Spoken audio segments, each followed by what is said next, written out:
mais sofisticada, no ponto de vista que a gente não precisa de fios, né, ali para fazer essa comunicação. Então, o equipamento ele manda um sinal direto para a tela onde vai ser transmitido aquela imagem onde se está avaliando, certo? Então, olha só aonde a gente já chegou, certo? E a Samsung, ela lançou em um vídeo de propaganda de tecnologias futuras, ela lançou um tipo de dispositivo que é acoplado no celular, como se fosse um carregador extra, mas que faz a avaliação por ultrassom.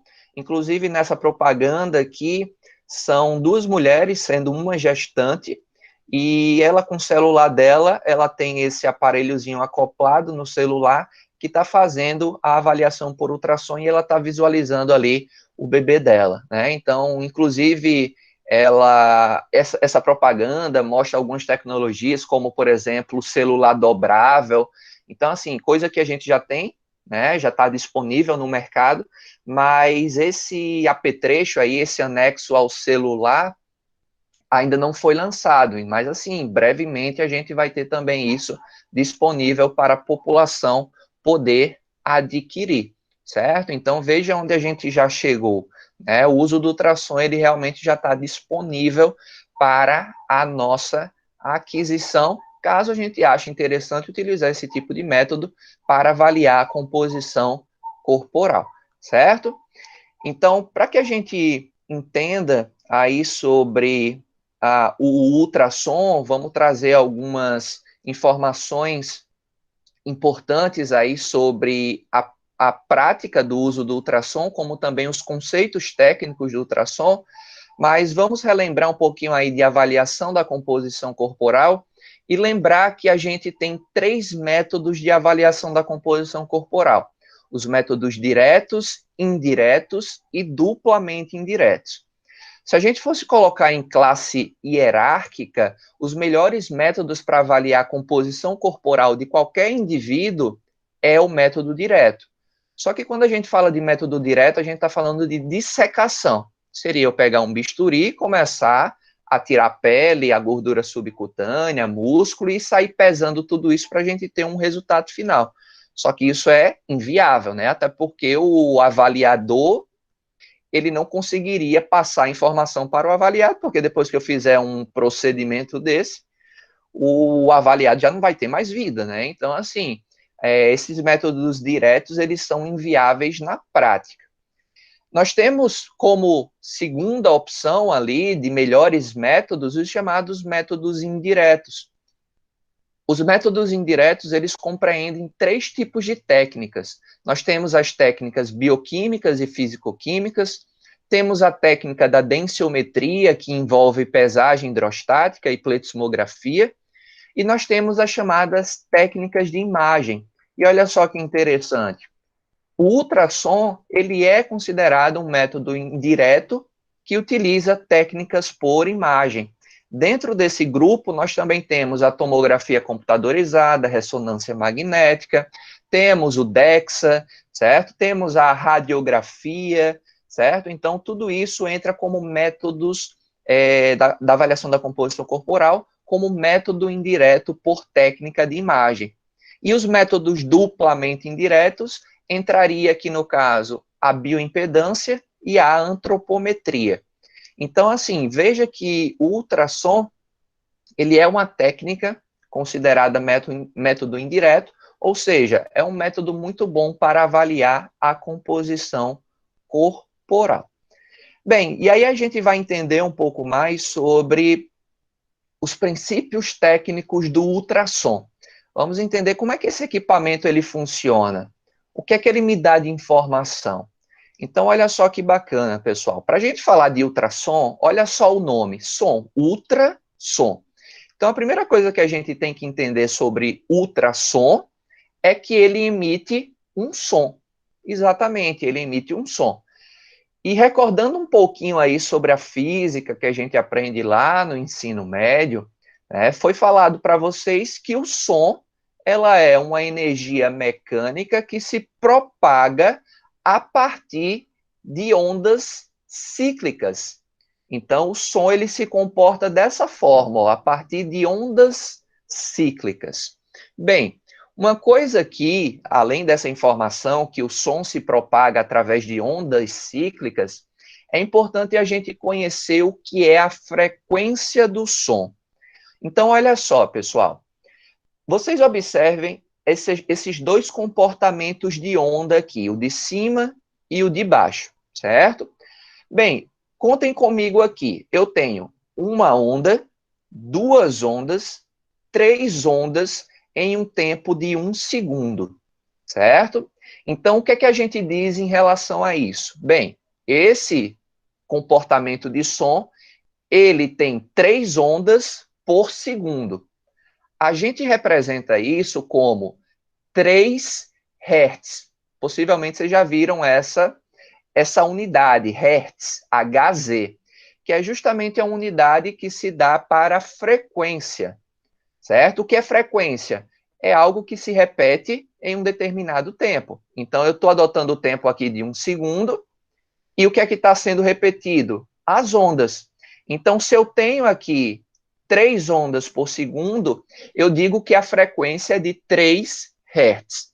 A palavra Hertz a gente pode traduzir ali, né, para a gente interpretar isso melhor, como 3 ciclos por segundo, certo? Então, quando eu penso em Hertz, eu estou falando ciclos por segundo. Já nesse de baixo aqui, ó, a gente pode contar 1, 2, 3, 4, 5, 6, 7, 8, 9. Ou seja, 9 ondas por segundo, 9 ciclos por segundo, ou seja, 9 Hz, tá? Então, assim, pessoal, o que é que tem essa relação de frequência, né? Porque isso é importante. Uma curiosidade é que quando a gente escuta um som mais grave, significa que a frequência desse som ele é baixo, né? Então, uma pessoa, por exemplo, que tem uma voz muito grossa, né, o comportamento desse som que está sendo propagado é como se fosse essa de cima aqui, ó, certo? É um comportamento de uma menor frequência, enquanto que os sons agudos, eles têm uma frequência muito maior, ou seja, é uma quantidade de ciclos por segundo muito maior em comparação a uma pessoa que fala mais grosso, por exemplo, tá bom? Bem, tá. Por que isso é importante a ser dito? Porque esse é o comportamento do som. Todo som que a gente escuta, pessoal, ele tem uma frequência que vai de 20 ciclos por segundo a 20 mil ciclos por segundo. Tudo que nós, seres humanos, conseguimos escutar, ele tem a frequência entre 20 a 20 mil hertz, certo?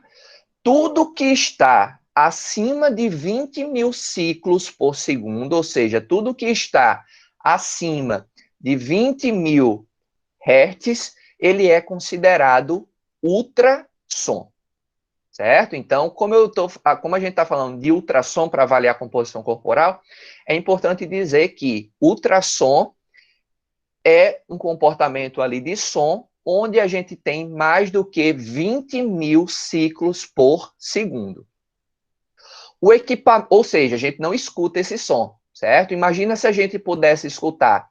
Se é uma frequência muito alta, lembre-se que o som é muito agudo, certo? Então, isso realmente comprometeria ali a saúde do nosso ouvido, né? Do nosso tímpano, enfim, da nossa audição. Então, esse ultrassom a gente não consegue escutar. Ele tem uma frequência superior a 20 mil ondas, ciclos por segundo. E o ultrassom, o equipamento ultrassom que emite imagens para a gente, ele tem algo em torno de 2 milhões de ciclos por segundo, certo? Ou seja, 2 megahertz. Então, é uma frequência, pessoal, muito alta, certo? Que nós, seres humanos, nós não conseguimos escutar esse som, certo? Então, olha que interessante, é um som para que a gente possa visualizar uma imagem. E a gente vai entender como é que isso acontece. Pessoal, quem já fez exame de ultrassom está familiarizado com esse tipo de equipamento aqui, que faz parte do nosso ultrassom, certo? Que é o quê? É o transdutor. Essa parte do equipamento aqui, ele vai em contato sobre a pele. A gente coloca um gelzinho nesse equipamento, ou na pele do indivíduo, ou diretamente nesse equipamento, que se chama transdutor piezoelétrico, para que o som que seja emitido por ele não dissipe, certo? Ou seja, o som ele vai ser direcionado a um local que eu estou colocando esse equipamento, certo? Então é para isso que serve aquele gelzinho que é passado, para que o som que seja emitido ele não saia pelas bordas, pelas laterais, ele seja direcionado para onde eu esteja apontando, ok? Então esse transdutor, pessoal, ele faz parte do nosso ultrassom, do equipamento ultrassom. Bem, e como é que ele funciona? Pessoal, toda vez que vocês escutarem essa palavra transdutor, é um equipamento que transforma um tipo de energia em um outro tipo de energia.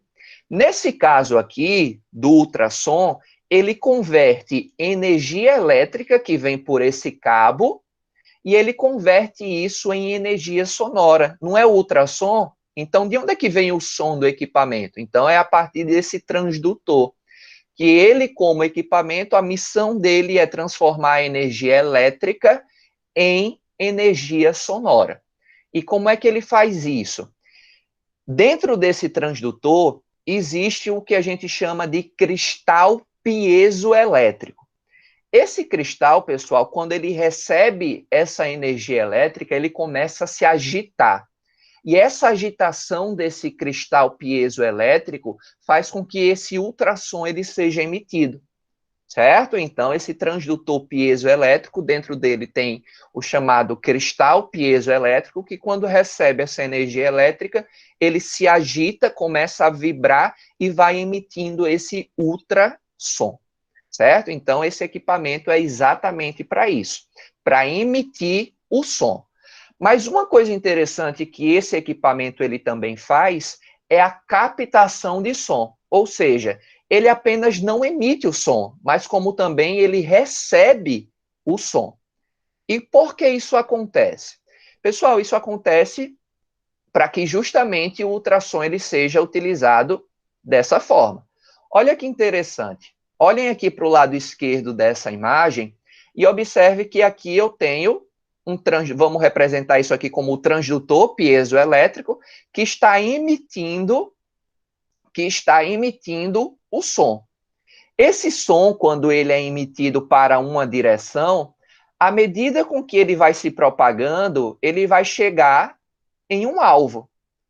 Quando esse som ele bate num alvo, ele volta. E quando ele volta, esse mesmo transdutor que emitiu, ele também está captando essa onda sonora que está voltando. Pessoal, provavelmente todo mundo já fez essa experiência, que é entrar em um quarto, por exemplo, que não tem móvel nenhum e dar, por exemplo, um grito ali dentro, certo? E quando a gente dá esse grito num ambiente ali fechado e que não tenha nada obstruindo esse som, o som ele bate na parede e volta ecoando. Então o som ele tem essa característica de propagar o eco, que é o quê? Ele vai batendo na superfície e vai voltando para onde foi emitido esse som. É por isso que quando a gente fala, né, faz um som, esse som ele bate e vai voltando. Se eu der um grito, iu, aí ele vai, bate e vai voltando. Iu, iu, iu, iu. Certo? Então, o som ele ecoa, porque ele bate no alvo e volta. Certo? Pessoal, essa informação é importante porque provavelmente vocês já devem ter feito um exame de ultrassom, né? Ou se não fizeram, possivelmente também sabem que esse tipo de avaliação de técnica também é chamada de ecograma. Olha só, ecograma, justamente porque o som ele vai batendo e vai voltando, ele vai reproduzindo esse eco, certo? E por que essa informação ela é muito importante nesse entendimento técnico do ultrassom? Pessoal, olha só que bacana. Vocês lembram dessa equação que vocês têm provavelmente pavor no ensino médio? Provavelmente vocês viram essa equaçãozinha aí, né? V é igual a delta S sobre T, certo? Por que essa equação é tão importante aqui? Pessoal, olhem para essa parte da equação aqui, né? Que a gente pode simplificar assim: distância é igual a velocidade vezes o tempo. Ou seja, pessoal, se eu quero saber a distância pelo qual o alvo está do meu transdutor, basta eu aplicar esse tipo de equação, certo? Porque se eu quero saber a distância daqui do disco para o alvo, eu posso calcular essa distância. Isso vai ser muito importante na hora que a gente for fazer o entendimento da imagem que o ultrassom ele me fornece, porque o que o ultrassom me fornece é a espessura do tecido, ou seja, ele calcula a distância pelo qual os tecidos do nosso corpo, tecido de gordura, de músculo, de osso, ele está da fonte emissora do som. Ou seja, a partir disso eu sei exatamente o tamanho de cada da espessura de cada tecido do meu corpo, simplesmente utilizando essa equação, conhecendo a distância de cada um desses tecidos que estão da fonte emissora do som. Então, olha que bacana, se eu conheço a velocidade desse som, e se eu conheço também o tempo que esse som demora para bater no alvo e voltar, eu consigo saber exatamente a distância que isso se encontra de mim, certo? Então, esse conhecimento, pessoal, ele é muito importante, não só apenas na área da avaliação da composição corporal, mas, por exemplo, existem navios pesqueiros, por exemplo, que tem tem um rádio sonar, né? Tem uma sonda no barco. E olha só que interessante, essas ondas que são emitidas por esse sonar, ele faz com que o som ele se propague na água e ele consiga saber a que distância um cardume de peixes ali ele está localizado naquele fundo do mar. Então, emitindo esse som, como o som ele vai numa velocidade e ele bate no cardume de peixes e volta esse som para o barco, eu sei exatamente a que distância aquele peixe está do barco, para saber onde é que eu vou lançar ali as redes, o anzol, enfim, o que quer que seja. Então, a partir disso, ele não precisa mergulhar para saber se tem peixe ali. Ele simplesmente utiliza esse tipo de técnica, utilizando o chamado sonar, que emite um ultrassom para saber ali a que distância esse cardume está do barco. Isso também é muito utilizado por navios para visualizar a que distância o barco que está na superfície, o navio está na superfície, se ele pode ali navegar naquelas águas, para ele não correr o risco de encalhar ali, certo? Por quê? Porque existem alguns locais onde eles podem encalhar literalmente. Então, eles emitem esse ultrassom para saber a que distância a superfície da água está do fundo do mar, para ver se ele pode realmente navegar ali para não ter o risco de encalhar. E como é que ele sabe isso? Usando a equação ΔS, que é a distância no qual as duas coisas estão entre uma e outra, certo? É igual à velocidade pelo qual esse som ele se propaga e o tempo que isso demora para bater no fundo do mar e voltar, certo? E trazendo para o reino animal, os golfinhos e os morcegos, por exemplo, eles são animais onde eles não têm uma visão tão boa, certo? A sua visão não é tão boa. Então, como é que eles conseguem, né, se locomover se a sua visão não é tão boa? Vocês já viram um morcego batendo de cara numa parede? É muito difícil a gente ver isso. Ou até mesmo um golfinho batendo, né, em pedras, alguma coisa do tipo, é muito difícil de acontecer. Por quê? Porque por mais que a visão desses animais não seja não seja tão precisa, não seja tão boa, mas eles emitem ultrassom.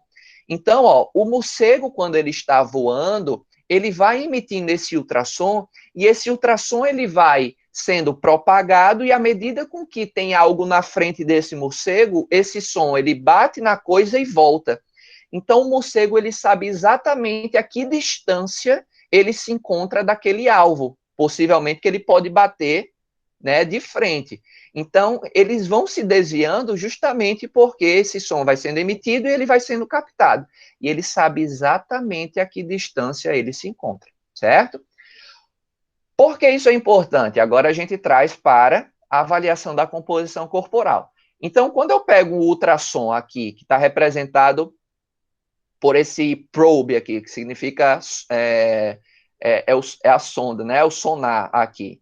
Esse probe, pessoal, nada mais é do que o meu transdutor, certo? Então, esse transdutor, ele vai emitindo ondas que vai entrando na superfície da minha pele e vai passando ao longo do meu corpo. Então, por exemplo, se eu pego um ultrassom e passo sobre o meu braço, por exemplo, na região do bíceps, então esse ultrassom, esse som, ele está adentrando na minha pele, está adentrando na minha gordura subcutânea, aqui, ó, o FAT, está adentrando a minha musculatura esquelética e está chegando até o meu osso. E à medida com que esse som ele vai entrando, lembre-se que ele vai entrando, mas ele vai ecoando, ou seja, ele vai voltando, certo? Para que seja captado novamente pelo transdutor. Ou seja, pessoal, a partir disso, eu consigo exatamente saber a espessura do tecido. Tanto tecido subcutâneo de gordura, como também a espessura da minha musculatura, como também o ultrassom consegue também avaliar a espessura óssea. Então, olha que bacana esse monte de informação aqui que esse meu ultrassom ele pode nos fornecer, utilizando aquela equação, ó. A distância pelo qual os tecidos eles estão do transdutor é igual à velocidade do som dentro do meu corpo, multiplicado pelo tempo que esse som ele vai entrando e ele vai ecoando, ele vai voltando para o transdutor. Então, eu sei exatamente dessa forma a espessura do meu tecido, certo? Essa aqui é uma imagem real, certo? De um daqueles equipamentos que eu mostrei para vocês, onde eu fiz uma avaliação do tríceps de um paciente, certo? Então, eu peguei o ultrassom e passei sobre a pele ali do indivíduo na região tricipital. Olha que interessante essas imagens, né? Possivelmente, quando a gente vê uma imagem de ultrassom, a gente vê um monte de pontinho preto, azul e branco, e a gente precisa saber também interpretar, certo? Por mais que seja muito fácil usar, a parte mais complicada do ultrassom é interpretar a imagem. Então, o que é que eu tenho de informação aqui, pessoal?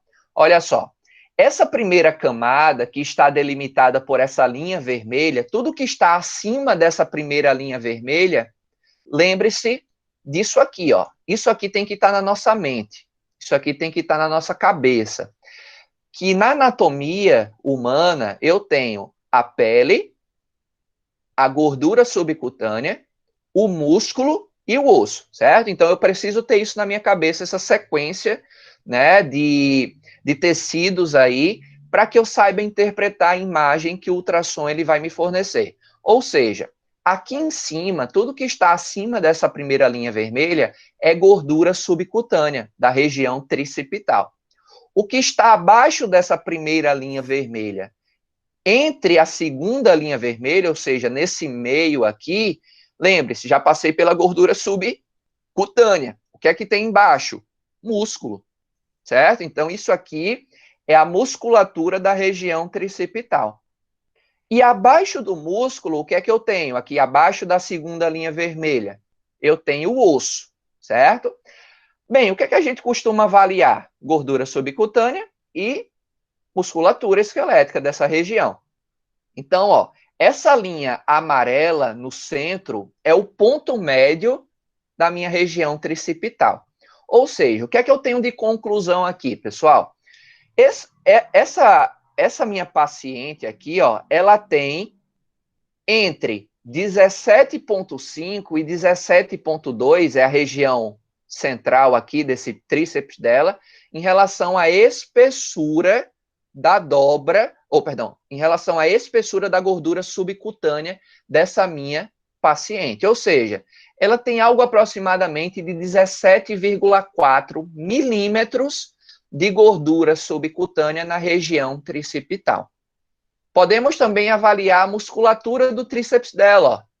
Se eu trazer essa linha amarela aqui para baixo, nessa região central, ela tem uma quantidade ali de musculatura tricipital aproximadamente entre 20 milímetros, certo? Então, é interessante porque essas imagens, elas conseguem justamente quantificar no sentido de espessura, certo? Então, eu tenho essa espessura em cada região do meu corpo. Isso aqui é uma outra imagem de ultrassom, mas não aplicado na região tricipital, e sim aplicado na região da coxa, certo? Então, a parte da frente da nossa coxa, né, a parte aí anterior da coxa, então, eu aplico o ultrassom também nessa região, e olha só que informação eu tenho aqui. O nosso pensamento deve ser o mesmo. Só que, pessoal, eu acho que alguém está colocando a apresentação. Isso, Rosângela Menora. Rosângela, por favor, você pode parar a apresentação que está interferindo aí. A minha saiu? Saiu, Rodrigo. Então, deixa eu colocar aqui. Pronto, agora sim. Voltou? Pode colocar, professor Rodrigo. Voltou. Pronto, então vamos continuar. Então, assim, pessoal, aqui é uma imagem da coxa anterior, certo? O entendimento das camadas de tecidos é a mesma. Só que, anatomicamente falando, a nossa coxa, ela tem uma coisinha um pouquinho diferente em comparação ao nosso tríceps, que é o quê? Na região da coxa, a gente tem duas musculaturas, uma em cima da outra, que é o reto femoral, e abaixo do reto femoral nós temos um outro músculo chamado de vasto intermédio, para depois vir um osso, certo? Então, essa representação também, ela precisa estar na nossa mente na hora que eu for fazer uma avaliação por ultrassom da região da coxa. Então, olha só, vamos olhar para a imagem aqui para que a gente interprete. A primeira linha vermelha lá de cima, ou seja, tudo que está acima dessa linha é a gordura subcutânea, que se a gente for traçar um ponto médio aí nessa região da coxa, é algo em torno de 3,69 milímetros nesse paciente aqui. Bem, passou a primeira linha vermelha, então tudo que está abaixo na linha vermelha agora vem músculo, certo? Só que olha que interessante, pessoal, a gente tem entre a musculatura que está representada por essas cores azuis e preta, essa é uma musculatura, aí eu tenho uma linha branca e depois eu tenho mais um monte de pontinho preto e azul aqui. O que é que a gente representa isso aqui? Bem, a parte de cima é justamente o músculo reto femoral. Aí eu tenho a linha branca e abaixo da linha branca vem o músculo abaixo do reto femoral, que eu disse para vocês que é o vasto intermédio. Para depois da próxima linha vermelha, vir essa parte aqui, que é o osso, certo? Então, a gente precisa ter esse entendimento para que a gente avalie que a coxa, né, nesse sentido aqui que a gente faz, né, com o passado transdutor, ele vai ter duas musculaturas, que é para a gente não considerar apenas uma. Rodrigo, e o ultrassom, ele consegue delimitar isso? O bacana é que ele consegue, ele dá justamente essa linha branca aqui, para dizer que, ó, aqui termina algo e vai começar um outro tecido. Então, a gente consegue, acho que foi apertado de novo.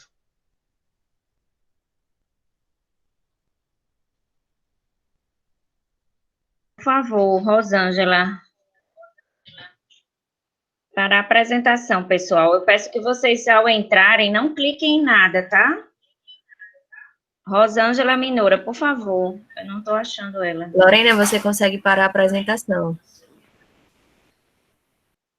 Eu não estou achando ela, porque é muita gente.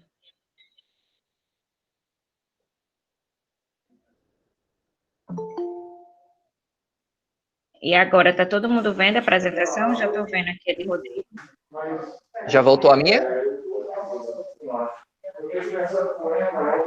Já. Tá. Então, olha, agora tem um áudio aberto. Pronto. Pronto. Aí, pessoal, como por que o ultrassom ele consegue delimitar? Por favor, desliguem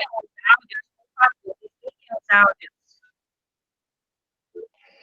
Aí, assim, pessoal, como é que o ultrassom ele consegue delimitar essas áreas? Para ele estar mostrando essa linha branca aqui. Pessoal, essa linha branca é o que a gente chama de fáscia muscular. Lá na fisiologia ou lá na anatomia, vocês aprendem, né, ou vocês aprenderam, quem já passou por essas disciplinas, que a fáscia muscular é um tecido conjuntivo que está em torno da musculatura. Então, essa fáscia, ela é mostrada justamente por essa linha branca que o ultrassom ele consegue identificar.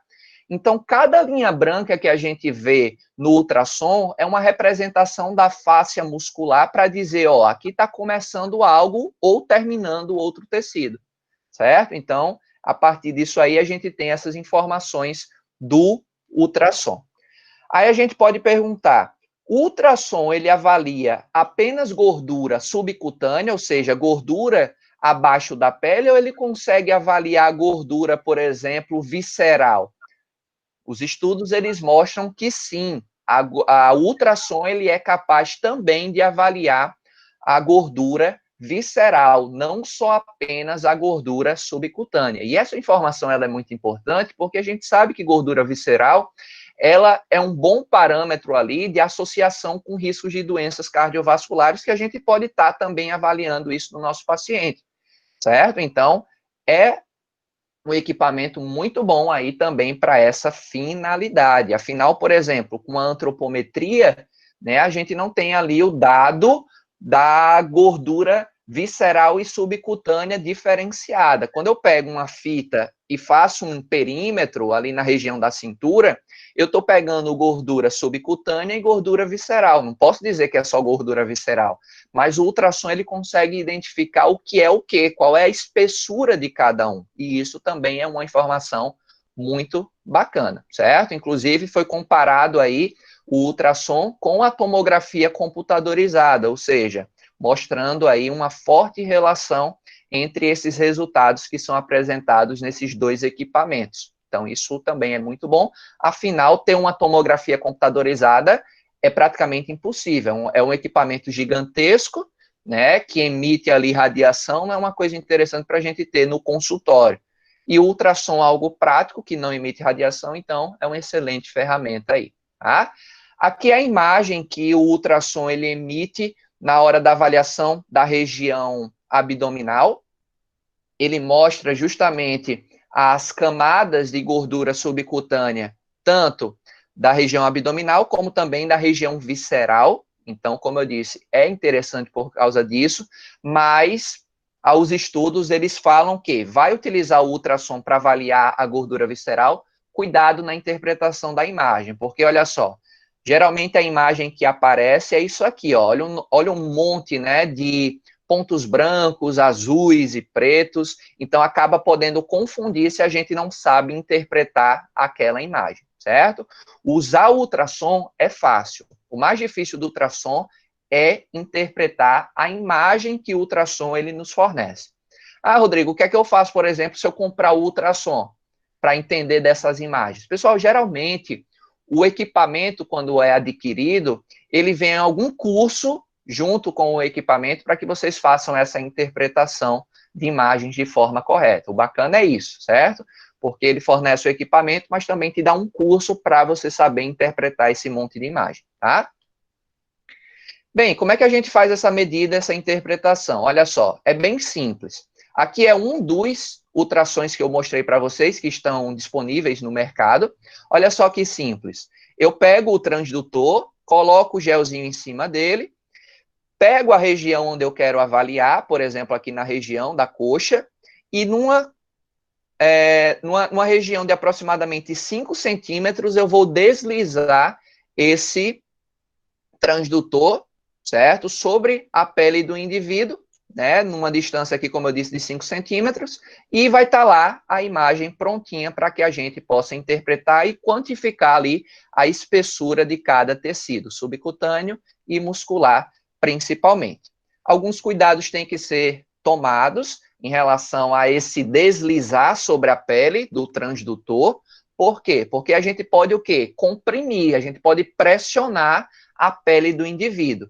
E alguns estudos mostram que a gente pode ali reduzir, quando a gente pressiona demais sobre a pele do indivíduo, a gente pode reduzir a gordura subcutânea em torno de 25% a 37% do valor real. Ou seja, eu tenho que também ter o cuidado de deslizar sobre a pele e não fazer pressão sobre a pele, porque senão eu posso realmente ali subquantificar aquela quantidade de gordura ali subcutânea, onde eu vou estar passando o meu transdutor, certo? Como eu disse, é fácil utilizar, passar o transdutor sobre a pele, mas o mais difícil é realmente interpretar esse monte de imagem que é nos fornecido. Mas como eu disse, os equipamentos, eles fornecem alguns cursos para a gente ficar craques aí nessas interpretações desses exames, certo? Na imagem que esse exame me fornece.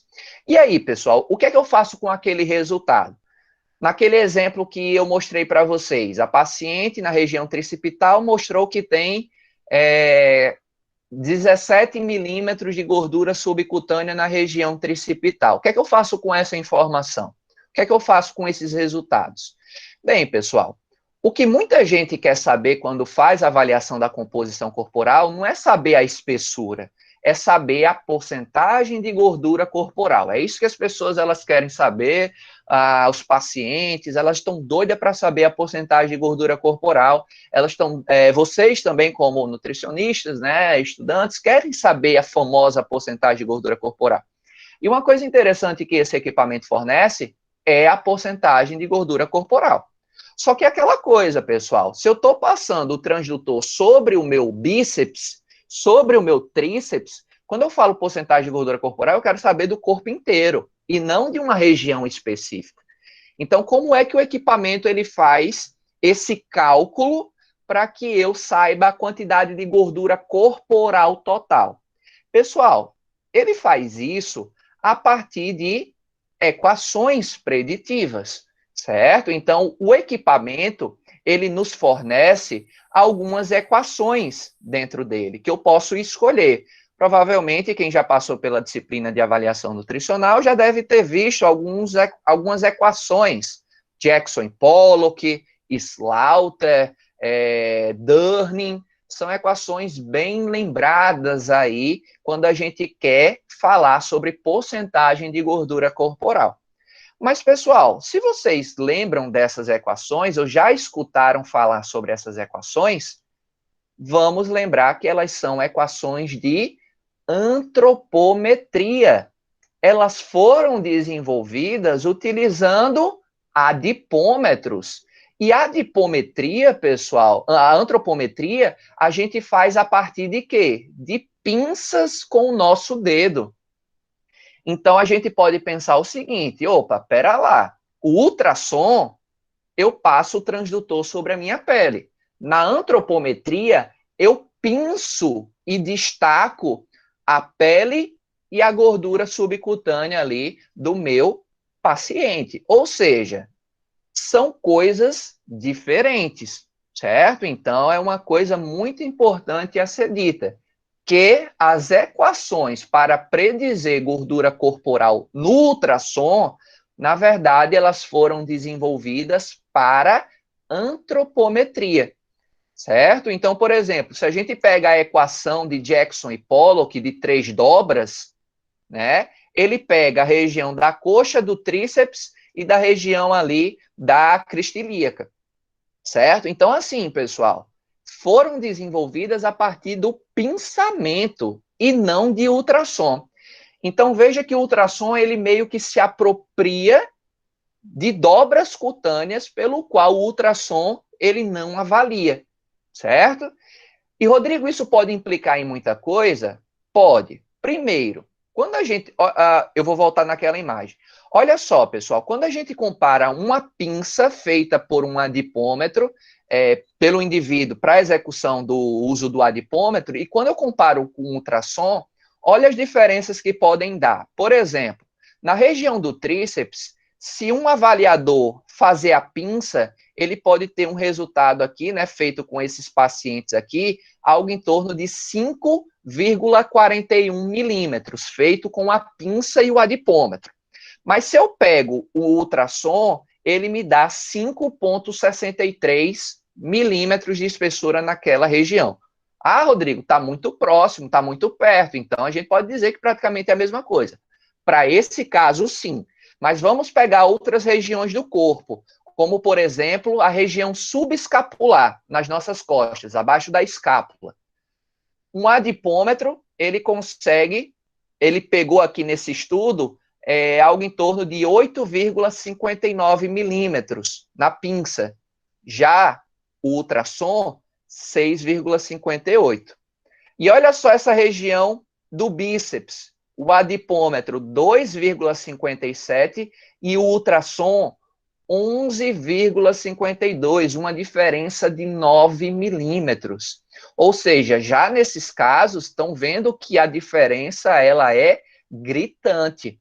E a pergunta agora que a gente fica e agora, se eu botar tudo isso dentro de equações, se eu pegar o ultrassom e botar dentro de uma equação que foi feita para antropometria, vai ter divergência? Vai, certo? Vai, porque primeiro, qual equação eu vou escolher? Olha só a possibilidade de escolhas que eu tenho aqui de equações, certo? E, pessoal, equações diferentes me dão diferentes resultados, né? Só para a gente ver um pouquinho disso, eu apliquei em mim mesmo, tá? Algumas equações. E olha a discrepância de informações que a gente tem em relação à porcentagem de gordura corporal total quando eu utilizo equações diferentes. De acordo com a equação de Durning, eu tenho 20% de gordura corporal. Mas quando eu pego a equação, por exemplo, de Jackson e Pollock, eu tenho 14% de gordura corporal. Se eu pegar a equação de Petrosky, curiosamente, a porcentagem de gordura corporal ela fica negativa. E a gente se pergunta, como é que uma porcentagem de gordura corporal fica negativa? Onde é que está essa gordura? Está dentro do osso? Ou eu estou devendo gordura? Né? Então, é uma interpretação meio estranha, né, que a gente pode ter. Por que deu negativo? Deu negativo, pessoal, porque a gente está utilizando uma equação que não foi proposta para indivíduos que têm um porte físico igual ao meu, não tem um estilo de vida igual ao meu, não tem uma idade igual à minha, certo? Então, quando a gente utiliza equações, acaba que a gente pode se deparar com resultados dos mais diversos possíveis, certo? E por que isso é perigoso? Rodrigo, só um minuto. Sim? É só para dar uma lembradinha do tempo, tá? Certo, eu tenho quanto tempo? Já somos 15 minutos. 15 minutos, tá, vamos lá. Mas a gente vai ter depois um momento de discussão e você pode mostrar os slides, certo? É só porque a gente vai ter a palavrinha do reitor às 9h30, tá? Mas pode prosseguir. Certo, então tenho 15 minutos. Então, olha só, pessoal, o que diferentes equações me mostram? Diferentes resultados. Por que isso é perigoso? Isso é perigoso, pessoal, porque eu posso me basear, a minha conduta nutricional, baseada nesses resultados. Então, veja que, se, por exemplo, eu uso a equação de Durning, eu vou ter aqui 20% de gordura corporal. E por que isso é perigoso? Bem, se eu pego a média de homens, a sua gordura corporal aproximada de homens ali é de 15%. A média, certo? Que é ali um ponto de corte utilizado na literatura. Ou seja, se eu tenho 20% de acordo com a equação de Durning, e a média é 15%, é muito provável que a minha estratégia nutricional seja uma. Mas se, por exemplo, a equação que eu utilizo deu 12%, a minha conduta nutricional vai estar totalmente diferente do que aquela outra. Mas veja, pessoal, é o mesmo indivíduo no mesmo tempo. O que eu apenas mudei aqui foi a equação escolhida. Então, veja que utilizar equações, ela é perigosa, principalmente se eu não conheço de onde aquela equação ela está vindo, certo? Então, assim, pessoal, se a gente quer utilizar uma equação preditiva da gordura corporal, a gente tem que pesquisar na literatura o artigo original onde aquilo foi publicado, certo? Porque a partir daquele estudo eu tenho que avaliar a amostra utilizada, o tamanho amostral, o sexo dos participantes da pesquisa onde foi desenvolvida aquela equação, a idade, a etnia, o nível de atividade física, o adipômetro que foi usado, quais foram os locais de medição, certo? Então, tudo isso precisa ser observado. Como, por exemplo, a famosa equação de Jackson e Pollock. Provavelmente muita gente conhece essa equação, certo? Essa equação de 1978, pessoal, primeira coisa sobre elas, foi feita para homens. Ou seja, aplicar em mulheres já é o primeiro erro, certo? Numa idade de 18 a 61 anos, ou seja, se eu pego o paciente com 17, com 16 anos, com 63, 65 anos, já não é indivíduos onde eu deveria estar sendo aplicado essa equação, certo? Então, essas equações, elas são específicas para populações específicas. Jackson e Pollock analisou, além de ser homens, homens americanos. Então, eu pegar a equação e aplicar em brasileiro, opa, eu já tenho um possível problema aí, tá? Que pode me dar um resultado muito discrepante, certo? Então, assim, alguns estudos, por exemplo, mostram essa diferença do uso da antropometria com o ultrassom, certo? Nesse estudo aqui, por exemplo, de comparação de percentual de gordura, utilizando o ultrassom e a antropometria, ele mostrou que o ultrassom superestimou os valores de percentual de gordura quando foi comparado com dobras cutâneas, ou seja, duas ferramentas que nós podemos utilizar, mas os dois me dando resultados diferentes. Por quê? Porque a equação que eu utilizei não está sendo adequada nem para a população, nem para o equipamento que eu estou utilizando, certo? Mas, Rodrigo, eu não posso aplicar de maneira alguma essas equações? Pode. Pode com uma condição. Vocês precisam ver estudos que analisam confiabilidade e validade dessas equações. Como assim? Por exemplo, eu tenho que pegar a equação, por exemplo, de Jackson e Pollock, que foi feita para americanos. Se eu quero aplicar isso com um brasileiro, eu tenho que pegar um estudo que avaliou a dobra cutânea, o ultrassom, pela técnica, né, de ultrassom ou a questão do uso do adipômetro e observar através de uma comparação de um padrão ouro, por exemplo, um DEXA, uma pesagem hidrostática, por exemplo, para ver se o resultado eles estão parecidos, certo? Então, eu pego a equação de Jackson e Pollock, aplico com a antropometria e vejo se o DEXA, que é um padrão ouro, ele está dando aquele mesmo resultado, eu posso dizer que o estudo ele foi validado para a população que eu estou aplicando. Então, o que é que acontece? Se a gente tem esses estudos, a gente sabe se realmente a gente pode aplicar essas equações ou não. O problema é que falta estudos, e principalmente para a população brasileira. Esse estudo aqui, por exemplo, ele avaliou atletas franceses de 19 a 27 anos, de esportes como taekwondo, wrestling, judô e remadores, e comparou com o padrão ouro que foi o DEXA. Ou seja, nesse estudo, o uso do ultrassom ele teve boa validade, Ou seja, o que o ultrassom mensurou, o DEXA também avaliou da mesma forma e deu o mesmo resultado.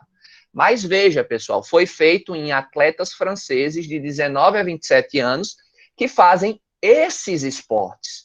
Se eu trago para um atleta francês de 18 anos e que faz basquete, eu já saí da minha amostra, ou seja, essa equação não é validada para esse tipo de indivíduo. Por mais que ele seja francês, esportista, mas é um esporte pelo qual não foi validado essa equação. Então, olha que minucioso que é.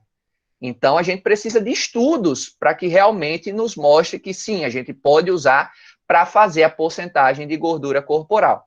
Esse aqui também foi feito com franceses, esses estudos, teve boa validação com franceses sedentários, com média de idade de 40 anos para mulheres e 48 anos para homens. Ou seja, nessas condições, o uso do ultrassom foi adequado porque mostrou o mesmo resultado comparando com o padrão ouro. Ótimo, bacana. Nesse outro estudo, que foi feito com pessoas com sobrepeso e obesidade, foram sujeitos americanos. Nesse caso aqui, não foi validado, ou seja, utilizar o ultrassom acabou subestimando a porcentagem de gordura corporal. Veja que quando foi feito com brasileiros, a gordura ela foi superestimada. Quando foi feito com americanos, a gordura com o uso do ultrassom foi subestimada. Veja que mudar a população pode me dar diferentes resultados, certo? Então, é por isso que a gente não pode sair aplicando, né, as equações da maneira que a gente acha que está correta, porque a gente pode ter resultados bem errados, bem diferentes da realidade, certo? Esse estudo aqui foi feito com alunos universitários e foram utilizadas equações de Jackson e Pollock. Também não foi validado. Por quê? A equação mostrou diferença no resultado quando comparado com o padrão ouro, que é o DEXA. Então, alunos universitários aí, não foi interessante o uso do ultrassom, né, para fazer esse tipo de análise, para saber a porcentagem de gordura corporal. Da mesma forma que um outro estudo com alunos universitários, certo? Não mostrou resultados parecidos ali, não foi validado utilizando o DEXA e o ultrassom, nem aqui, certo? Foi diferente o uso do ultrassom com o DEXA, então mais um outro estudo com alunos universitários, mostrando que saber porcentagem de gordura corporal utilizando o ultrassom e a equação de Jackson e Pollock não é a melhor forma de se fazer nessa amostra que foi utilizada. Esse estudo aqui, pessoal, ao invés de comparar com o DEXA, né, eles compararam com outro método padrão ouro, que é a pesagem hidrostática. E ele comparou a questão da dobra cutânea e o ultrassom. Bem, nessa relação, quem se saiu melhor e que foi melhor validado foi a dobra cutânea, com a antropometria, ao invés do ultrassom. Certo? Por quê? Porque a população foi diferente agora. Então, veja, mudando a população já me dá outra validação. Esse outro estudo aqui também da mesma forma, só que interessante, tanto o ultrassom como a dobra cutânea foram validados, certo? Utilizando também pesagem hidrostática. Rodrigo, por que nesse estudo tanto o ultrassom e a dobra cutânea foram validados e no outro estudo anterior só a dobra cutânea foi validada, o ultrassom não foi validado? Porque a amostra, pessoal, a população aplicada à técnica foi diferente, certo? Então, a gente precisa conhecer quem o estudo avaliou, para ver se eu posso aplicar isso nos meus pacientes, por exemplo, tá? Então, veja que a gente navega aí através de possibilidades de erros, quando a gente quer saber essa famosa porcentagem de gordura corporal. Porque lembre-se que o uso do ultrassom não me dá o resultado direto da porcentagem de gordura corporal. O que o ultrassom me faz é dar a espessura do tecido de cada região. Só que como a gente quer saber porcentagem de gordura corporal, a gente coloca isso dentro de uma equação, certo? Aí que está o problema, porque aí eu vou para uma equação que eu não sei se cabe ao meu paciente ou não, certo? Então, quando a gente quer saber porcentagem de gordura corporal, pode-se dizer que vocês vão entrar num caminho cheio de espinhos, que vocês têm uma possibilidade de vários erros. Mas, Rodrigo, se esse caminho ele é perigoso para eu ter um resultado real, o que é que eu posso fazer, então, com essas medidas? Bem, pessoal, a gente pode fazer o mais simples e o mais recomendado, que é o quê? Comparar a espessura pela própria espessura. Olha só que interessante, pessoal. Lembra dessa imagem aqui que eu mostrei da minha paciente? Olha só, minha paciente, ela estava com aproximadamente aqui 17,4 milímetros de gordura subcutânea na região tricipital. Aí eu fiz a minha conduta dietoterápica com ela. 40 dias depois, ela voltou para mim. Aí eu fiz a avaliação novamente. Aí olha só o resultado de gordura subcutânea na região do tríceps. Ela estava com 17,4 e agora está 16,3. 16,3 para 17,4 é uma diferença de 1,1 milímetros de espessura. Pessoal, olha que resultado bacana e objetivo. A paciente, após 40 dias, perdeu 1,1 milímetros de gordura subcutânea na região tricipital. Ponto. Para que eu saber porcentagem de gordura corporal se o resultado eu estou comparando ela com ela mesma? Não é muito mais interessante e real? Porque quando eu boto dentro de uma equação de porcentagem de gordura corporal, eu estou colocando dentro de uma equação que foi feita para uma outra população. Ou seja, eu estou comparando ela com uma população bem diferente da dela. Então, a gente vai saindo cada vez mais do nosso paciente. Então, quando eu trato a espessura pela espessura, ponto. O que é que eu faria agora aqui? Faria um acompanhamento com ela com outras dobras. Por exemplo, coxa, escápula, e a partir disso, ó, eu vou construindo o gráfico e vou vendo o comportamento das regiões de espessuras, né, de gordura subcutânea ali em cada parte do corpo dessa nossa paciente. E eu vou comparando ela com ela mesma. Eu não preciso sair botando em porcentagem de gordura corporal e sair comparando ela como um todo. Não, eu posso ali de maneira localizada e comparando ela com ela mesma, a evolução dela em cada região do corpo, certo? Então, assim, pessoal, para a gente finalizar, quais são as vantagens e desvantagens que a gente tem do ultrassom? Vantagens.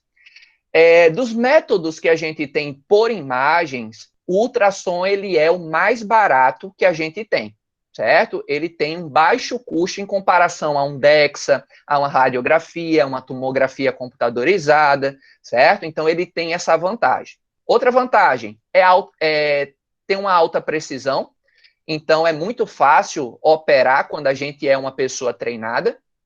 Afere medidas segmentares e por região, ou seja, eu posso pegar o meu ultrassom e avaliar bíceps, tríceps, coxa, panturrilha, abdômen, escápula, subescapular, né, gordura subescapular. Então, veja, eu posso aferir medidas em qualquer parte do corpo. Compressão tecidual é mínima. Quando a gente compara, por exemplo, com antropometria, a gente tem que dar aqueles beliscões, né, aquelas pinças que realmente incomodam. E a mulherada, principalmente, se chateia muito porque tem que cortar a unha, principalmente do indicador e do polegar para fazer a dobra. Com o ultrassom, não precisa fazer isso, certo? Vocês nem precisam cortar a unha, como também a compressão tecidual ela é mínima. Você não puxa a gordura ali como a gente faz na antropometria, não, é só pegar o transdutor e deslizar sobre a pele. Não é invasivo e não utiliza radiação. O ultrassom, como eu mostrei para vocês, é portátil. Além de gordura subcutânea, a gente consegue aferir músculo, como também a espessura óssea. O procedimento e resultado é super rápido. A gente pega o transdutor, passou na pele, está a imagem na tela do computador, é rápido. E pode ser usado em obesos. Por que pode ser usado? Como assim, Rodrigo? Isso é uma vantagem. Pessoal, por exemplo, quando a gente compara com a antropometria, o que é que acontece? A antropometria, ela não consegue pensar certas dobras de paciente muito obesos. Primeiro, às vezes a gente não consegue pensar pelo excesso de gordura ali localizada, como também o adipômetro, a sua abertura, ela tem um limite, certo? A maioria dos adipômetros tem entre 50 e 80 milímetros de abertura. Ou seja, às vezes a gente pega um paciente muito obeso que a gente não consegue pensar, certo? Então, o ultrassom não tem esse problema. E não depende do estado de hidratação, que é uma coisa que, por exemplo, a bioimpedância necessita o controle da hidratação. O ultrassom você não precisa se preocupar com isso. mas não é só vantagens, tem as limitações desse uso desse equipamento. Quando a gente compara com o uso da antropometria e bioimpedância, o ultrassom ele acaba se tornando um pouco mais caro. Requer habilidade para operar e interpretar, como eu disse, aplicar ultrassom é fácil, mas interpretar aquelas imagens é um pouquinho difícil, certo? Mas com a prática a gente consegue realmente entender. Procedimentos e técnicas ainda não são tão padronizados, como, por exemplo, o ultrassom ele tem uma frequência diferente, os diferentes tipos de ultrassom, e pode ter alguns confundidores nas imagens que aparecem, aquele monte de pontinho branco, então, às vezes a gente pode se confundir, ok? Então, pessoal, eu vou disponibilizar esse material para vocês. Então, a técnica do ultrassom, ele é muito boa, com alta precisão. Gordura subcutânea e porcentagem de gordura corporal não são indicadores de saúde, mas a visceral ela é. E a gente precisa de realmente estudos para conseguir validar aquelas equações se a gente quer saber sobre porcentagem de gordura corporal. Certinho? Então, é isso, pessoal. Eu gostaria aí de agradecer vocês. E eu deixo meus contatos aí para possíveis futuras dúvidas que vocês tiverem em relação ao tema ou sobre avaliação, nutrição esportiva, que é uma das áreas que eu trabalho atualmente.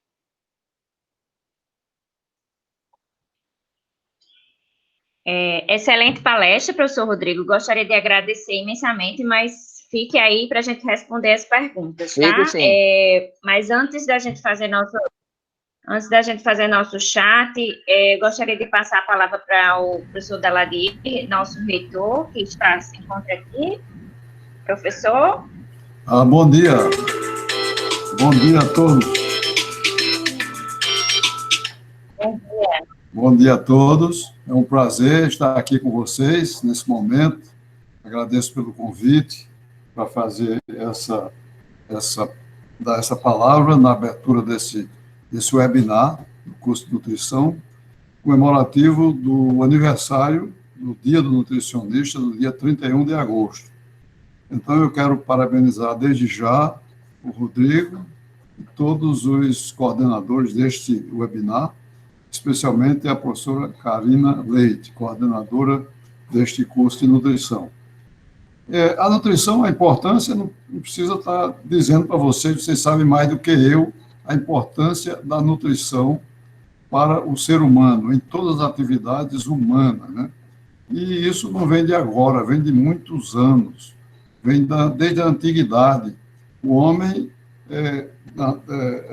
viveu muito tempo na floresta, e ele se alimentava rudimentarmente, através do que ele colhia da terra. Quando ele, então, surgiu a famosa revolução agrícola, em que ele começou a plantar, ele descobriu que ele plantava e colhia, e com isso ele melhorou a alimentação. E essa alimentação melhorada, essa evolução alimentar dos ancestrais do ser humano, é que talvez tenha dado essa diferenciação do Homo sapiens, porque ele começou a se alimentar melhor, começou com o fogo ele pôde cozinhar os alimentos, tornar mais digestível e mais saborosos os alimentos, e com isso talvez tenha essa evolução alimentar do homem, dos ancestrais do ser humano, tenha dado a possibilidade da criação do desenvolvimento da inteligência do cérebro humano.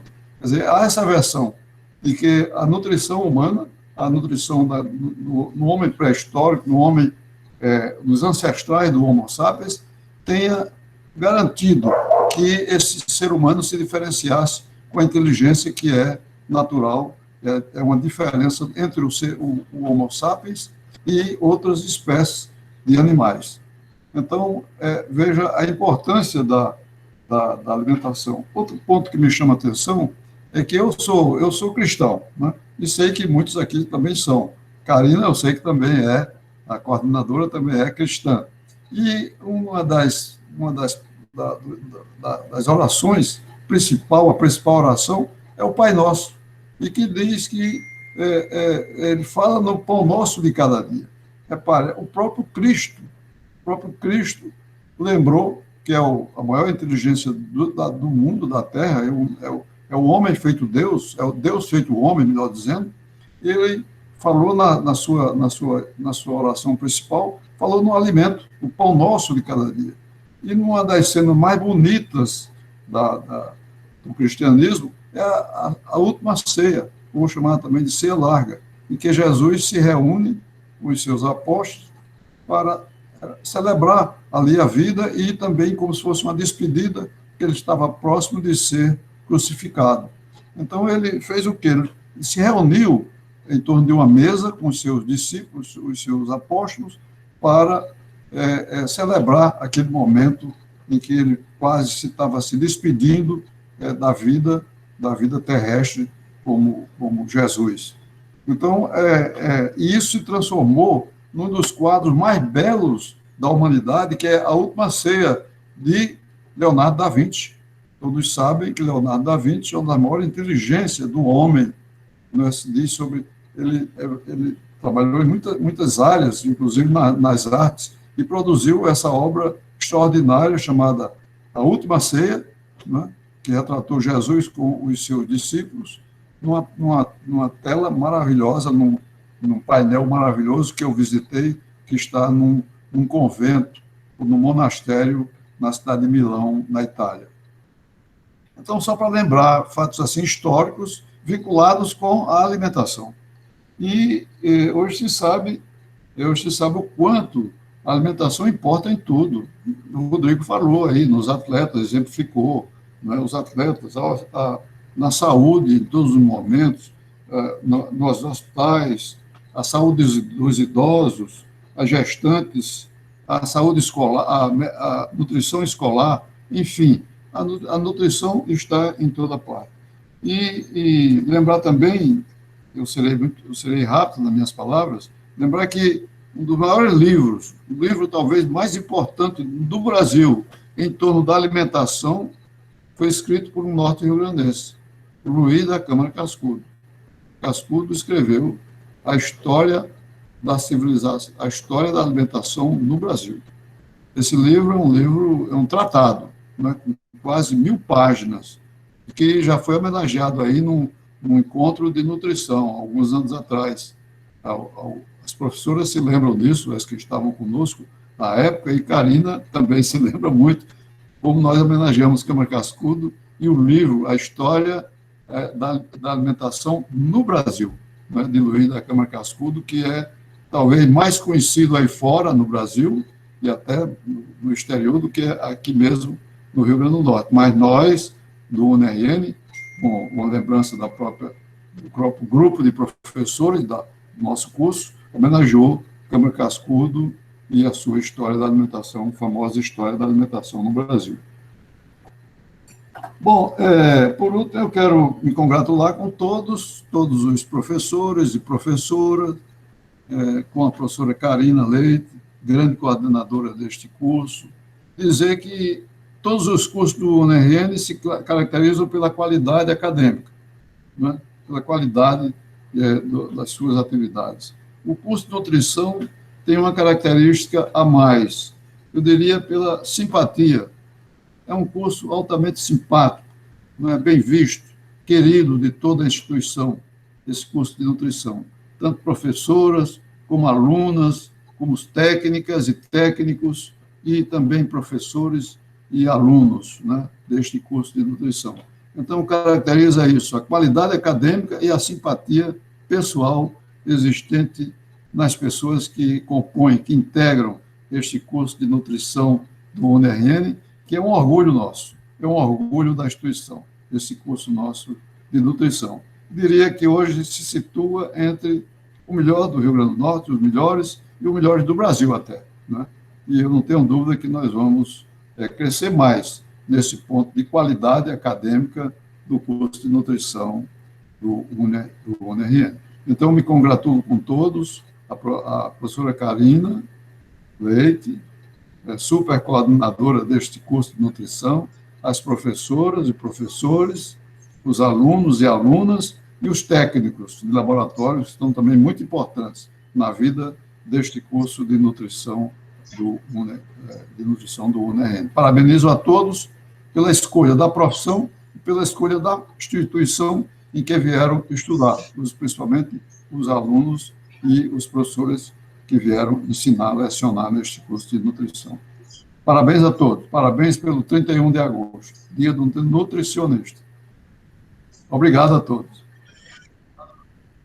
Obrigada, professora Lara Palavras, né, em nome dos professores e de todos os alunos do curso de nutrição e todos os participantes e nutricionistas aqui presentes, eu agradeço as belas palavras, né, é realmente o dia 31 de agosto, que é o dia do nutricionista presente, né, em todo o Brasil, não só no UniRN, mas acredito que em todo o Brasil, é muito comemorado, né, nós nutricionistas nos orgulhamos muito, né, dos avanços e das conquistas que fizemos ao longo dos anos, ao longo do século, né, fizemos, na verdade, 80, acho que 90 anos de profissão aqui no Brasil, e é uma honra tê-lo aqui conosco nessa nossa Semana da Nutrição. Agradeço imensamente a sua presença, a sua palavra. Me agradeço ao Rodrigo pela excelente palestra, Rodrigo, e podemos agora, vou passar para a Lorena, né, para continuar o nosso chat, né, nossa discussão em relação aos métodos não convencionais de avaliação nutricional. Quero só lembrar a todos que após essa palestra teremos outras, 10 horas, no próximo link que vai ser colocado aqui no chat, certo? Conto com a presença de todos lá também. Vamos lá para as perguntas.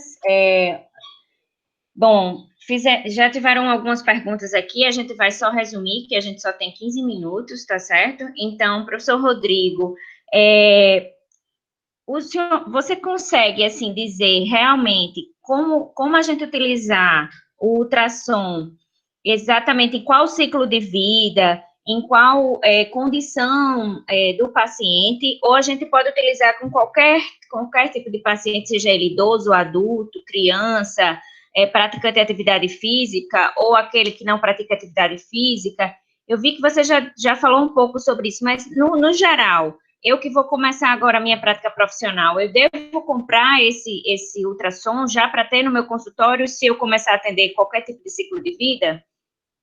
Olha, você pode sim aplicar ele em qualquer tipo de ciclo de vida, certo? E ele tem, como eu disse, né, no final, ele tem muitas vantagens em relação, por exemplo, a pessoas obesas, a questão de pacientes idosos, então ele tem uma vantagem nessa relação, porque ele não depende da espessura em si, a questão da abertura da haste que o plicômetro ele apresenta, então, assim, ele tem vantagens e pode ser aplicado em qualquer ciclo de vida. Sobre a questão de ter que comprar, ter que adquirir, não, certo? Lembrar que a avaliação da composição corporal, ele é uma das ferramentas do nutricionista, mas não significa que eu preciso comprar ultrassom. Quando a gente fala de avaliação da composição corporal, eu tenho bioimpedância, eu tenho a técnica da antropometria, né, que usa plicômetro, a fita, utiliza o paquímetro. Então, assim, vai depender, claro, da minha condição financeira para começar a pensar. Quando a gente pensa nesses equipamentos, o que custa mais barato é a técnica da antropometria. A gente comprar ali um plicômetro, uma fita e um paquímetro, certo? O ultrassom, ele já é um pouquinho mais caro, mas quando a gente pensa das técnicas de imagem, o ultrassom ele acaba se tornando o mais barato de tudo que está disponível. Então, vai depender aí do investimento, certo? Que a pessoa mas, pode assim, ter ou não. Se o nutricionista não tem esse investimento, ele pode prescrever esse exame para fazer em qualquer clínica de imagem, solicitando como método de composição corporal. Já existe essa prática no nutricionista aqui no Rio Grande do Norte? Já existe. Inclusive, alguns nutricionistas que têm o equipamento, até algumas vezes, eles cobram a parte para fazer a avaliação por ultrassom. Às vezes, o paciente ele só quer saber a composição corporal e sabe que você tem ultrassom. Aí, ele não quer fazer a consulta porque já fez a consulta com outro nutricionista. Então, pode ser cobrado à parte, por exemplo. Consultórios, hospitais de imagens também trabalham com essa indicação, certo? Com essa solicitação. Assim como, por exemplo, a gente pode solicitar um exame de densitometria, para ver também a questão de imagem corporal, certo? Então, é uma opção também. Isso já é reconhecido pelos planos de saúde? O nutricionista pode estar credenciado ao plano e o plano cobrir esse exame, como a bioimpedância, por exemplo, que a gente já tem cadastrado em alguns planos? Bem, olha, eu não sei se todos os convênios de saúde, eles têm essa permissão, tá? Mas se tem densitometria, é muito provável que tenha o ultrassom por ser um pouco mais simples do que a densitometria, tá? É muito provável que se permita, mas tem que verificar com o plano de saúde em si, com o convênio de saúde, certo? Então, eu não sei dizer de forma precisa quais são que autorizam esse tipo de procedimento. Ok, a aluna Deise tem uma pergunta. Deise, por favor, as perguntas aí que você separou. Bom dia, professor Rodrigo. Bom dia, Deise. Tem aqui a Vina, ela está perguntando se as equações de Guedes e Pestrox têm uma melhor adequabilidade em relação à nossa população, sobre avaliação e dobras cutâneas. Bacana, Virna, a pergunta. Sim e não. Por que sim? Porque a equação de Guedes, inclusive, ela foi a primeira equação desenvolvida na população brasileira e foi no ano de 1985. Então, ela ganhou um destaque muito grande por ela ser brasileira, certo? E é utilizada até a data atual. Só que olha o tempo, 1985. Vocês acham que o brasileiro de 1985 é o mesmo do ano de 2020 em relação ao estilo de vida, certo? Não é. E uma coisa interessante é que Guedes, ele estudou uma população do Rio Grande do Sul, certo? Então, é outra coisa a gente perceber, porque o Brasil é muito grande, então essas diferenças morfológicas aí do pessoal do Sul, né? O pessoal do Sul, a maioria né, pessoas altas, com descendência, né, europeia, então a gente tem que levar isso também em consideração, certo? E se eu não estiver enganado, Guedes analisou população de 17 a 28 anos, então veja que a margem de idades que ele trabalhou é relativamente pequena. Já Petrovsky, em 1995, que foi a outra equação que foi dita, ela abrange uma idade maior, porque é de 18 a 61 anos, ou é 61 ou é 68 anos, eu não estou recordando aqui muito bem, mas veja, de qualquer forma, é uma abrangência de idade muito grande, mas também foram indivíduos do Rio Grande do Sul, certo? No ano de 1995. Então, aquela coisa, é com brasileiros, mas brasileiros de 85, 95, com idades específicas e do Rio Grande do Sul, tá? Então, é algo que é para botar na balança, porque não foi validado com pessoas do Rio Grande do Norte, foram feitas com pessoas do Rio Grande do Sul, por mais que sejam brasileiros, o Brasil é grande, essa diferença, né, dos brasileiros é muito alta, né? A gente é uma mistura de raças também, então tudo isso pesa na hora da escolha da equação. Ok, professor. Outra pergunta. O uso do ultrassom, eu vi que você mostrou alguns estudos de validação, principalmente em comparação com outros métodos. Na sua vivência de professor acadêmico, da parte de consulta de artigos, a validação do ultrassom, ele só está validado para partes segmentadas de do corpo, ou eu posso somar todas aquelas avaliações e formar uma composição corporal total do indivíduo? Eu sei que você já deu uma pincelada, mas é só para deixar claro esse fechamento, que, na verdade, ela foi validada para partes segmentadas, ou a gente pode utilizar de forma global para o percentual de gordura total do indivíduo. Tá, elas são validadas a partir da equação que a gente quer validar. Então, assim, vai depender do que aquela equação ela solicita. Por exemplo, a gente tem Jackson e Pollock de 3 dobras, a gente tem também Jackson e Pollock de 7 dobras. Nós temos equações de 4 dobras, nós temos equações com 10 dobras. Então, assim, além dessa questão da validação, a gente tem que saber quais são os locais que vão ser avaliados. Para isso, a gente precisa saber, no estudo original, quais foram as dobras avaliadas, certo? Isso é tão trabalhoso que, por exemplo, a gente está acostumado sempre na antropometria avaliar o lado direito, mas a equação de Durning, por exemplo, ela foi avaliada nos indivíduos do lado esquerdo. Então, isso também eu tenho que levar em consideração, certo? Aí eu tenho que saber os locais da dobra, onde é que eu vou avaliar. Por exemplo, a gente está acostumado, por exemplo, na metodologia de Lohmann, quando a gente quer saber o ponto médio do braço, a gente pega processo acromial com olecrano, faz o ponto médio. A técnica da Isaac é um pouquinho diferente, então ela pega o acrômio com a cabeça do rádio, ou seja, já é uma posição diferente, onde o ponto médio vai ser diferente também. Ou seja, até a metodologia para os pontos anatômicos eu preciso conhecer. Então, veja, é um trabalho grande, certo? Quando a gente quer saber essa famosa porcentagem de gordura corporal. Então, é aquela coisa, muitas vezes é melhor trabalhar a dobra pela dobra, a espessura pela espessura, o perímetro pelo perímetro, porque é uma coisa mais real e a gente não corre o risco de errar. Certo. Para finalizar a minha pergunta, depois Deise faz a última, tá, Deise? Só para eu adiantar aqui, aproveitando, existe algum ultrassom que você recomenda em termos de marca ou tamanho e algo mais fidedigno para medir a espessura da gordura? E quantas avaliações seriam necessárias? Você mostrou aquela comparação daquela sua paciente, né? Uhum. Quantas avaliações seriam necessárias, assim, enquanto eu estiver acompanhando ela, realmente eu vou ter que avaliar ela naquele segmento, ou quando chegar uma composição ideal, eu pararia de avaliar?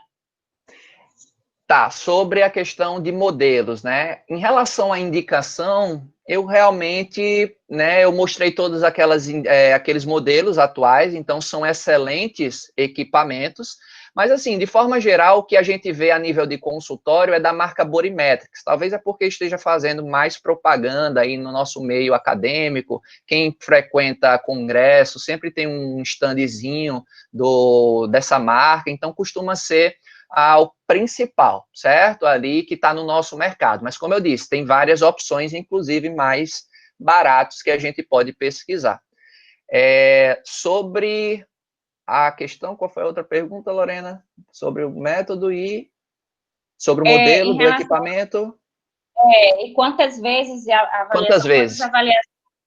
Tá. Então, assim, em relação a quantas vezes, a gente não tem nenhum ponto de corte onde é que a gente deveria parar. É realmente um acompanhamento da composição corporal enquanto o paciente ele está sob o nosso cuidado.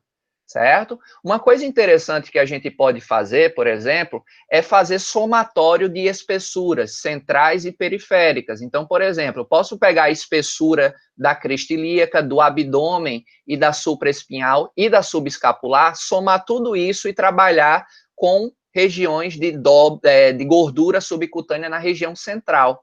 Veja que todos esses pontos que eu citei, subescapular que fica nas costas, abdômen aqui próximo da cicatriz umbilical, crista ilíaca e supraespinhal, são regiões do centro do nosso corpo.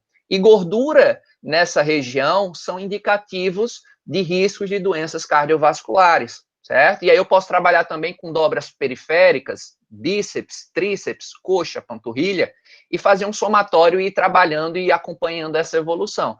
Então, assim, a gente não tem ponto de corte para esse somatório, certo? Tem uma classificação que o professor Roberto Costa, ele desenvolveu no mestrado dele, mas foi para uma população de São Paulo, lá de Santos, onde com o somatório de dobras cutâneas, feita com plicômetro, ele consegue classificar um indivíduo em desnutrido, eutrófico e com sobrepeso. Então, a gente tem esses pontos de corte, mas é para uma população específica lá de Santos, certo? Então, já não é tão interessante, talvez, aplicar isso na nossa cidade, aqui de Natal, por exemplo, certo?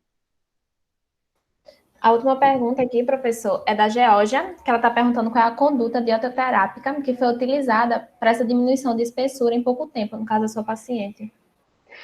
Então, é o que a gente está acostumado, não tem segredo. É exercício físico e dieta, certo? Ali foi uma dieta hipocalórica, certo? Voltada ali, desenvolvimento, né, de exercício físico, voltado para hipertrofia, então a gente acabou tendo esse resultado, tá? Não é uma coisa difícil, é nossa prática, tá? Não tem nada de mágico, não. Rodrigo, gostaria de agradecer. Eu só fiquei curiosa em saber se você já viu alguns artigos. Até eu vou pedir que você me mande esses artigos, certo? Para disponibilizar para o pessoal e para os alunos. Se você tem algum artigo em relação à etnia, porque a gente sabe que a questão da massa muscular, né? E até da perda de gordura, ela é diferenciada em algumas etnias. E aí, até puxando esse gancho da pergunta de George, às vezes um paciente ele consegue a perda de massa magra a perda de massa gorda mais rápido e o aumento da massa magra mais rápido por ser de uma determinada etnia ou até da própria genética, não é isso? Isso, assim como a questão hormonal também influencia, né, esses parâmetros bioquímicos também podem influenciar essa evolução do paciente, tá? Então, são alguns fatores que realmente podem influenciar, certo? E aquela coisa, tá, pessoal? Eu só mostrei o tríceps, não existe queima de gordura localizada, tá? A redução, ela acontece de forma proporcional em todo o corpo, certo? Ali eu só mostrei o tríceps porque realmente é o que eu queria, né, mostrar um local específico, mas a gente avalia no geral. Então, eu tenho a evolução do tríceps, do bíceps, da gordura da coxa, da panturrilha, enfim, a gente analisa de forma geral, certo? Eu vi rapidamente aqui que Virna perguntou sobre a diferença entre plicômetro ou adipômetro. Posso responder essa? Pode. Quando a gente fala de terminologia, sim, existem diferenças, tá? Como, por exemplo, peso é diferente de massa corporal, e a gente está bem acostumado a falar peso, qual o seu peso, onde, na verdade, a gente deveria falar sobre massa corporal. Tem a questão, por exemplo, de circunferência e perímetro, também é uma coisa diferente, e também tem essa questão de plicômetro ou adipômetro, qual é o termo mais utilizado. É aquela coisa, Virna, se eu falo adipômetro e se eu falo plicômetro, você entende. Assim como, se eu falar peso ou massa corporal, você também entende.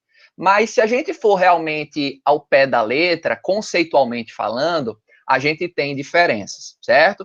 Por quê? Adipômetro, olha o nome, adipômetro, ele mede a adiposidade, ele mede a gordura em si.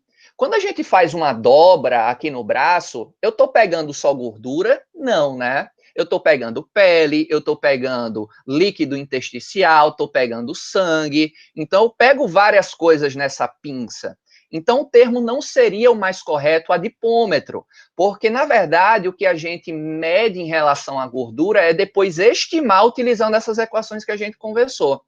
Já o termo plicômetro, esse termo plico, ele vem de uma expressão em latim, né, que o verbo seria plicar, e plicar seria justamente aferir a espessura de um local, certo? Ou seja, é medir a espessura de um local, que é o que exatamente a gente faz quando eu pinço, quando eu plico o indivíduo, certo? Então, em aspectos técnicos, o termo mais correto a ser utilizado é plicômetro, porque a gente não avalia a adiposidade fazendo uma pinça, certo? A gente estima depois com a equação. Ficou claro? Ficou. Daisy, tem mais alguma pergunta? Aqui não, a Sara fez um resumão das perguntas, ele respondeu todas. Eu tenho só um aviso para fazer. Obrigada a todos por participar da palestra, né? Obrigada, professor. E a gente vai ter sorteios diários, cada dia vai ter um sorteio diferente. Então, quem ficou até o final, se puder tirar o print da tela para confirmar que ficou até o final. E vai ter o sorteio pelo Instagram, tá certo? Aí vocês tiram um print para confirmar. Aí vai ser publicado ao meio-dia, não é isso, Karina?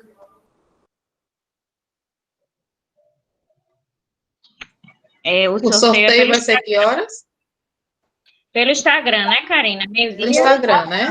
Meio-dia. Meio-dia. Então, gostaria de... Quem quiser ganhar. finalizar e agradecer ao professor Rodrigo, né, é uma excelente palestra, e eu sempre trago professores mais atualizados, né, em relação às atualizações de avaliação nutricional. Eu sou a professora de avaliação nutricional, mas já digo a ele que ele sempre vai estar presente nas aulas de atualização, porque ele sempre está se atualizando em relação a isso, por ser mais expert no assunto, né, então já deixo aqui o convite para voltar, viu, professor Rodrigo? Ou disponibilizar, disponibilizar os artigos e a gente poder estar fazendo essa troca. E caso os alunos tenham mais dúvidas, eles podem estar entrando em contato com você pelas suas redes sociais, né? O Rodrigo Roeg Nutri. E eu gostaria de saber se você está atendendo online, como é que você está fazendo, só para finalizar no contexto da pandemia, como é que você está fazendo com esses atendimentos online? Você criou alguma estratégia em relação à avaliação nutricional? Tá. Sobre essa questão da avaliação nutricional, no que diz a respeito principalmente à questão da composição corporal, realmente essa prática online ficou um pouquinho dificultada, certo? Para a gente fazer dobras, para a gente fazer essas técnicas de imagem, realmente ficou mais difícil. Então, assim, no começo da pandemia, eu estava trabalhando com questões de fotos. Aí a gente vai acompanhando a questão de fotos com o paciente, não é para divulgar, né, porque a gente sabe que do código de ética isso é proibido, mas sim para que a gente faça uma evolução do paciente. Então, o que é que eu costumava fazer? Tirar uma foto de frente, de lado e de costas, e fazer essa comparação com a evolução do paciente. É uma das formas. Outra forma que nós temos para avaliar essa questão de composição corporal e até mesmo imagem corporal, a gente tem as escalas de percepção de imagem corporal, que a gente pode ir acompanhando também com o nosso paciente. É uma ferramenta bem interessante. Outra coisa que nós podemos aplicar também é a questão da roupa. O paciente, quando ele tira aquela foto, é interessante que ele vista uma roupa específica, né? Não seja um material da roupa elástico, para que não faça a compressão, e que a gente possa também acompanhar essa evolução com o paciente. Se ele está entrando numa roupa agora que ele não entrava, olha que evolução bacana, certo? Então, ficou um pouquinho dificultado, evidentemente, mas a gente tem algumas outras alternativas, tá? Com essa pandemia aí, né, sendo um pouquinho mais liberado, aí eu já estou pensando em voltar a ficar com atendimentos online, mas fazer a avaliação da composição corporal na residência da pessoa que tem uma área aberta, certo? Ir lá só para fazer essa composição, é uma sugestão aí que estou pensando em fazer, tá? Nessa abertura, né, um pouco mais aí nessa pandemia, tá? Mas eu estou analisando isso direitinho para ver se compensa ainda fazer. Ou se eu trabalho com isso. Ok, professor Rodrigo, gostaria de agradecer, vamos finalizar, tá? Está aberto aí também as outras palestras, nós temos a próxima, que é em outro link, tá? Então, vocês têm que acessar esse outro link, e não esqueçam de fazer o credenciamento também, nessa palestra que já está acontecendo, que a gente colocou o link, que vai terminar agora, e na próxima palestra, para poder terem um certificado, ok? Vou parar a gravação aqui. Professor Rodrigo, bom dia, e estamos aí à disposição, certo? E podem, quando você mandar a palestra, a gente vai disponibilizar. Obrigada. Ok, tchau, tchau. Tudo de bom, pessoal.